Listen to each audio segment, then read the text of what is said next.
Жүре берсең, көре бересің. Баяғыда үлкендеріміз айтушы еді, Аллай осы жасыма дейін осындай сұмдықты көрмеп едім деп. Неше түрлі сұмдықты естіп, неше түрлі сұмдықты мына көзімізбен көріп отырмыз. Мынау көпшілікпен көп жұмыс істейтін болғаннан кейін, неше түрлі хат алатын болғаннан кейін, өліп, мүрдеге жатып, жаңағы қабірдің іштен шығып атқандарды көріп жатырмыз.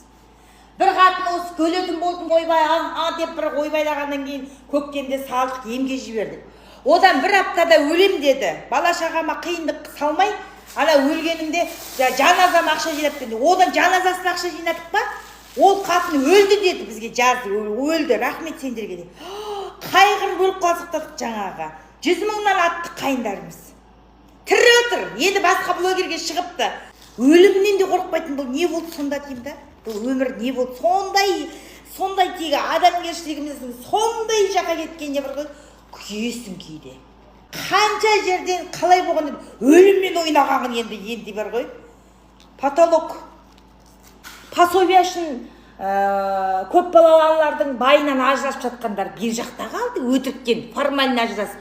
Ниетіңе байлап соған жетесің сол күнгеше. Адамның ішінде аласы да болады, құласы да болады деген. Неше түріне көресің е? Адамның ішінде аласы да болады, құласы да болады. Елдің бәрін жаман демейміз. Мықты қатындар да бар арамызда ше. Ана байым мен кеттім деп жазып жіберген ғой қатынына. Сонымен Аллаху акбар жоқ қаяқта екенін білмей отыр. Өзі енесін де қарап отыр, бала шағасын да қарап отқан қадын бар арамызда. Одан қалса, бай басқа қатынның артына кетіп, басқа қатынға дуалана ма, өшім еркектерде де еш жоқтары көп қой.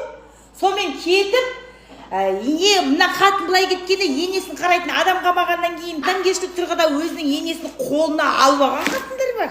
Әне өлі. Жоқ, ана байды күтіп отқан жоқ. Енені обалсынып қолына алып алғандар бар. Ағадан мүлден хат хабар жоқ. Өзінің бұрынғы әйелі өзінің төркінімен, қайынсіңлілерімен кәдімгідей әмпай-жемпай араласып жатқандар да. Қатынның басына не өтіп, не етпейді. Құдай еркегің емес, екі босағыңа сен деп айтқан екен ғой баяғыда ата-бабамыз. Рас қой. Ой-бой, неше түрлі хикаяны жүре берсең, көре бересің. Әуелі байының любовницасынан қалған жаңағы баланы асырап алған қатындар да бар арамызда. Аның қара, мықтылық қой. Байда жоқ, любовница да жоқ, баланы асырап алғандар да бар.